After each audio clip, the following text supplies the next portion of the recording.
was forwarded to my attorneys and then forwarded to me.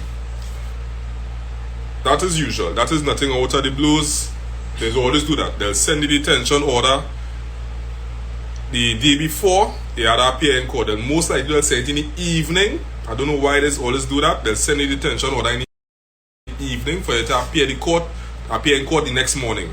No problem. We was prepared and we was waiting for this order.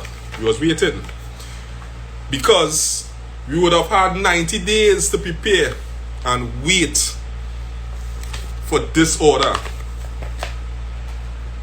Understand? The detention order is from Arima Magistrate Court. And if I go down to the last page, it will clearly state in bold. Look at right here. Alright. This application is to be heard before the Port of Spain Magistrate Court. They did not give a date of January 2021, 9 a.m. If we do not attend this hearing, an order may be made in your absence. It is here in bold.